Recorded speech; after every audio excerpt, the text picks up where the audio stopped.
Hey, this is Matt Urtz, your Madison County historian. We are still working to document how the COVID-19 pandemic has impacted different people, organizations, and businesses. Today we have with us Luke Griff, who is the director of the Oneida Parks and Recreation Department. Luke, thanks for being here. Hi, how are you? Thanks for having me. Good. So for those that aren't that familiar, talk to us a little bit about what Parks and Recreation does, because you're kind of a broad department with a lot of different things. Sure. Yeah. We oversee a lot. We oversee all of the parks within the city of Oneida, as well as operating the recreation center, the former New York State Armory. So with just that, we have a lot of things we do, but we cover everything from youth basketball programs to adult basketball programs to volleyball, and once we get outdoors, we have adult softball, and we operate the swimming pool, and we oversee the trails, Mount Hope, and places like that. So there's a lot of things that we oversee. Okay, so talk a little bit about when did COVID-19 start to appear on your radar? For most people, it was kind of mid-March, but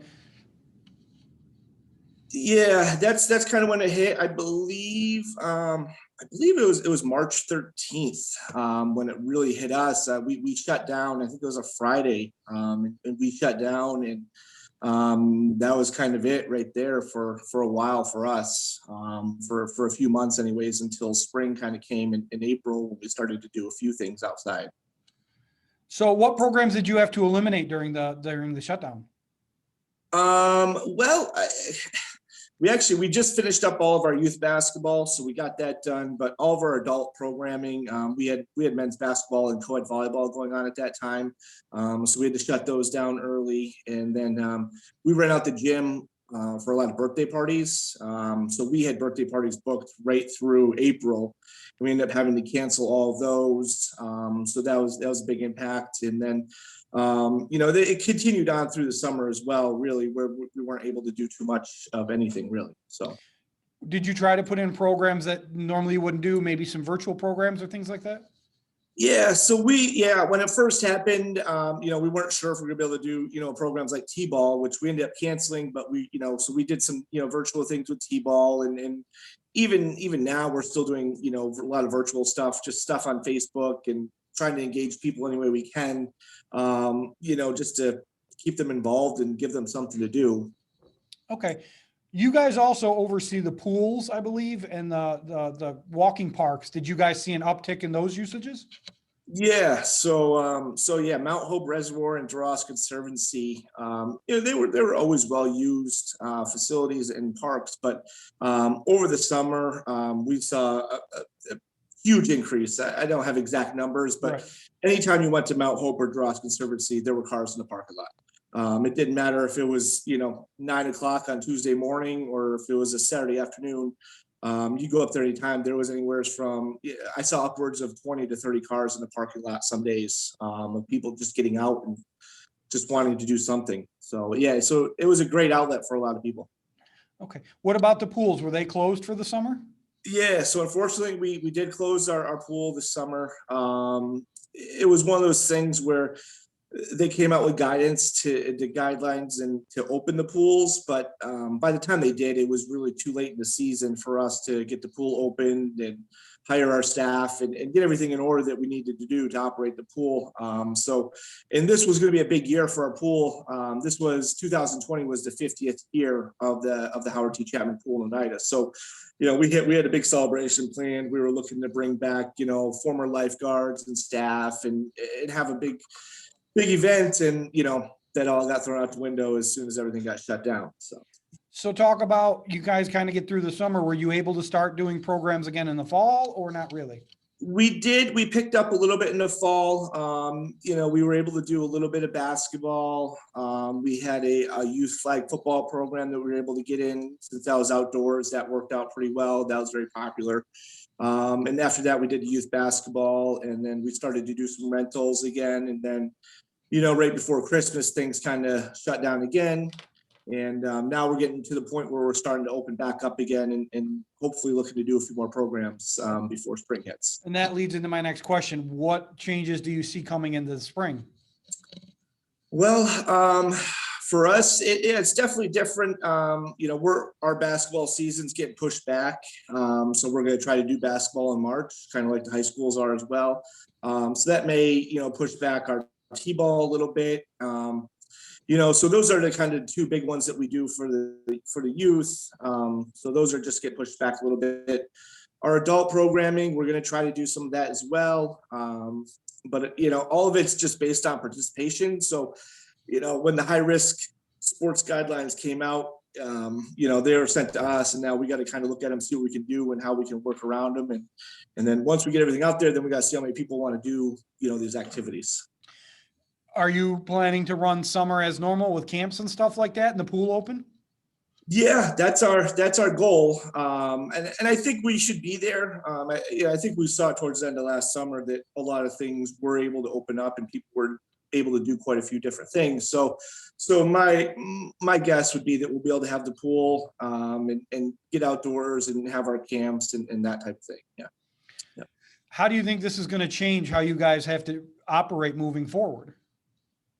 Well, I don't know. I mean, it's if it's been the way it's been in the past, recently, then we'll adapt and modify what we do to be able to offer program to the residents. But it's definitely added a few more challenges because you're spacing things out more, so you're not able to do as much as you were before because you need to get time in for cleaning or people to leave the building and people to enter the building, and those types of things have just added fewer wrinkles that just take up more time to can't do quite as much as you would like to. Have you guys found that some of the guidelines have forced you to spend more money specifically on cleaning supplies, but other things you maybe normally don't? Not really. I mean, the cleaning supplies, that's the biggest thing. A lot of it is just, the guidelines for us is more time consuming just because we have to go through them and learn them and figure out how we adapt it to our program. That we contact the health departments and we let them know what we're doing. They look over our things and they say, hey, do this, do that, change this. And then we go back and do it. So, whereas we had our ways of running programs, now we're kind of adapting and having to figure out new ways to do those programs. So it's just, it's a learning process. Yeah. Will you have to add any staff or anything to follow these guidelines? I don't think so. Right now, a lot of it, anything indoors, they're limiting how many people can come inside. So that actually helps us because then you don't need quite as many people to oversee what you're doing. So right now we're okay with our staffing, but who knows what next winter is going to bring or anything like that. We're just trying to get through a couple months at a time here. So, when everybody was home, did you guys get a lot of requests to do stuff to kind of help parents with kids or anything like that? Yeah, I mean, we had people reaching out to us and we were trying to do what we could, virtually. And we did some things, we partnered with the Pet Kate or the Zoomobile and did some things with there. And, we pushed we pushed Mount Hope and Dross and the rail trail. And probably that's one of the reasons why they saw so much activity is because we're putting it out there saying, hey, go out and, get outdoors and hike and do those types of things. Because you can only do so much virtually to keep kids entertained. Yeah. So we did a few things here and there, but it was challenging. Did you guys find, you mentioned the pool anniversary, were you forced to put off projects that you had anticipated doing because of this? Well, yeah, I mean, that was the biggest one. But yeah, I mean, our department was basically shut down from March until like August. We really didn't do much other than maintain our facilities, maintain the parks, and that was really it. Myself and some other staff members took on some different job responsibilities. We were out in the parks, maintaining the parks, mowing lawns and that type of thing, just to try to keep things moving along. You didn't have to lay anybody off then? We did have to lay staff off. No full-time staff, part-time staff.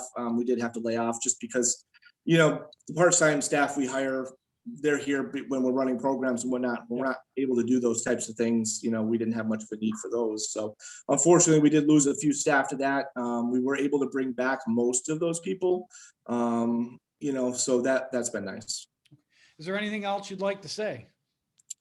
I guess not. I mean, it was just, it was an interesting year. We learned a lot. I mean, all the bad that came out of it and all the things that, frustrated people. I mean, I think there was a lot of lessons learned, and moving forward, if we ever get back to normal and way things ever were or close to it, there's definitely things that we've picked up along this way that we'll continue to do, cleaning practices and some of those things that will continue on. So, well, I can openly admit I took advantage of the parks a little bit more than I ever had before, like a lot of people. And I think it opened up a lot of people's eyes to what's around them, not just in the city of Oneida, but throughout Madison County and Central New York as a whole. Because there are a lot of places you can kind of go and not be near people and be able to enjoy things like nature and the outdoors. But we're lucky that just in our backyard, we have it as well. Luke, thanks for taking the time to talk to us. We wish you nothing but the best. And hopefully this ends soon and we don't have to call you back again down the road when things change. Yeah, no problem. Thank you, Matt. Have a great day. You too. Bye now.